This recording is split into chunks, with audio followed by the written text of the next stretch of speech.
Well, howdy and welcome to Wednesday's edition of Today's Bread.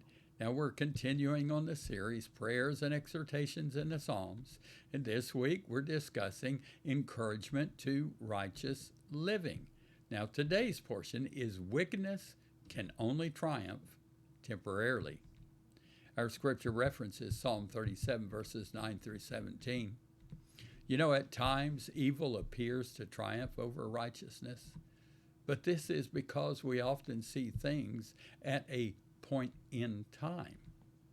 When all is said and done, however, God's purposes will be revealed and his ways will be vindicated.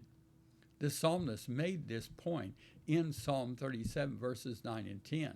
He declared that evil men would be cut off. A little while, and the wicked will be no more. Though you look for them, they will not be found. That's verse 10. Now, any triumph would only be temporarily. In the context of eternity, the success of evil people amounts to less than a blip on a screen. This provides perspective to believers when we find ourselves persecuted by ungodly people. Although the wicked will often plot against the righteous, David declared that the Lord laughs at their folly. Verse 13. Their attempts to destroy God's own will result in their own downfall in the end. Verses 14 and 15. Now, the psalmist's conclusion was clear. First, God's people are to be meek, verse 11. The meek renounce self-love and self-centeredness. They give of themselves for God and for others. To the meek, God has promised the earth as well as increasing peace.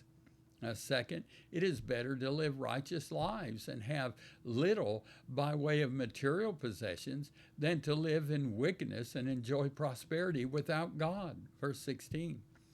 The wise person has the ability to see the consequences of a lifestyle in advance. A fool, on the other hand, possesses no such ability.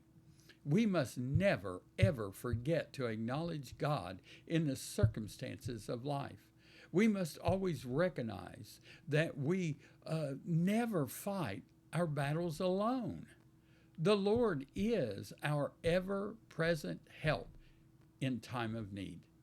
We need to seek him as our protector who will intervene when others seem to bring us down. Our confidence in the Lord will always be vindicated in the end. That's verse 17, by the way. So thank you, and I pray that you've enjoyed today's edition of Fresh Daily Bread. I pray that these videos, and in fact all of our posts, are a blessing in your life. So Wednesday's prayer focus: defending the family structure.